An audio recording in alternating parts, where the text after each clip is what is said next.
Hello friends, welcome back to my YouTube channel Sneha Creations. അപ്പോൾ channel ആദ്യമായിട്ട് കാണുന്നവരാണെങ്കിൽ subscribe ചെയ്ത് സപ്പോർട്ട് ചെയ്യുക. അപ്പോൾ നവംബർ 9 പോയ ഒരു ചെറിയ യാത്രയുടെ വ്ളോഗാണിത്. വീഡിയോ എഡിറ്റ് ചെയ്യാനും അപ്ലോഡ് ചെയ്യാനും ഒരുപാട് വൈകിപ്പോയി, അതുകൊണ്ട് ക്ഷമ ചോദിക്കുന്നു. അതിമനോഹരമായ ധർമ്മടം ബീച്ചിൻ്റെ കാഴ്ചകൾ മനസ്സിനെ കുളിരണിയിപ്പിക്കുന്നതാണ്. ധർമ്മടം ബീച്ചിൻ്റെ മുഴുവൻ ദൃശ്യങ്ങളും സൂര്യൻ്റെ ദൃശ്യവും ഞാൻ ഈ വ്ളോഗിൽ ഉൾപ്പെടുത്തിയിട്ടുണ്ട്. അത് നിങ്ങൾക്ക് ഞാൻ കാണിച്ചു തരാം. ധർമ്മടം ബീച്ചിലേക്ക് പ്രവേശിക്കുമ്പോൾ ലെഫ്റ്റ് സൈഡിൽ ടിക്കറ്റ് കൗണ്ടർ കാണാം. നിലവിൽ കല്യാണ വീഡിയോസ് ഷൂട്ട് ചെയ്യുന്ന ഒരു സ്ഥലമാണിത്. അതുകൊണ്ട് വീഡിയോ ക്യാമറയ്ക്ക് പ്രത്യേകം ചാർജ് നിരക്കുകളുണ്ട്. വീഡിയോ ക്യാമറ 200 രൂപ, സ്റ്റിൽ ക്യാമറ 50 രൂപ. കുട്ടികളുടെ പ്രവേശന ഫീസ് 5 രൂപ. കൂടാതെ new year, beach carnival, Christmas പരിപാടികൾ നടക്കുന്ന ഒരു സ്ഥലമാണിത്. ബീച്ചിലിപ്പോൾ മെയിൻ്റനൻസ് വർക്ക് നടന്നുകൊണ്ടിരിക്കുകയാണ്. അതുകൊണ്ട് വേറെ പരിപാടികളൊന്നും നടക്കുന്നില്ല. എൻ്റെ ആദ്യത്തെ യാത്രയാണ് ധർമ്മടം ബീച്ചിലേക്ക്.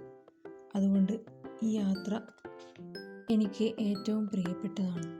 ഞാനും എൻ്റെ കസിനും വേറൊരു കസിൻ്റെ 2 മക്കളും കൂടിയാണ് ബീച്ചിൽ പോയത്. ഞങ്ങൾ പോകുന്ന സമയം ഇവിടെ മെയിൻ്റനൻസിൻ്റെ വർക്ക് നടന്നുകൊണ്ടിരിക്കുകയായിരുന്നു. ഞങ്ങൾ ധർമ്മടം പാർക്കിൻ്റെ ഭംഗി ആസ്വദിച്ച് നടന്നു. ബീച്ചിൻ്റെ ഉള്ളിൽ ഒരുപാട് കടകളും കുട്ടികൾക്ക് കളിക്കാനുള്ള റൈഡുകളും കളിസ്ഥലമൊക്കെ ഉണ്ടായിരുന്നു. ധർമ്മടം ബീച്ചിലേക്ക് ഒരുപാട് സഞ്ചാരികൾ എത്താറുണ്ട്. ഫോട്ടോഷൂട്ടിന് പറ്റിയ ഒരു സ്ഥലം കൂടിയാണിത്. കുട്ടികൾ റൈഡുകളിൽ കയറി കളിച്ചു. പിന്നെ അവർക്ക് കളിക്കാനുള്ള ഒരു കളിസ്ഥലം ഉണ്ടായിരുന്നു. അവിടെ പോയി കളിച്ചു. കുട്ടികൾ കളിക്കുന്ന സ്ഥലത്തിന് പറയുന്ന പേരാണ് കിഡ്സ് ഐലൻഡ്. അതിനുശേഷം ഞങ്ങൾ നേരെ പോയത് ധർമ്മടം ബീച്ചിലേക്കാണ്. നിറയെ കാറ്റാടി മരങ്ങൾ നിറഞ്ഞ മനോഹരമായ സ്ഥലമാണ്. അതുപോലെ കടലിൻ്റെ ഭംഗിയും ആസ്വദിക്കാം. കരയിൽ നിന്ന് വലിയ ദൂരമില്ലാത്ത ദ്വീപാണ് ധർമ്മടം. ധർമ്മടം ദ്വീപിൻ്റെ മുൻപിലായി കാണുന്നതാണ് ധർമ്മടം.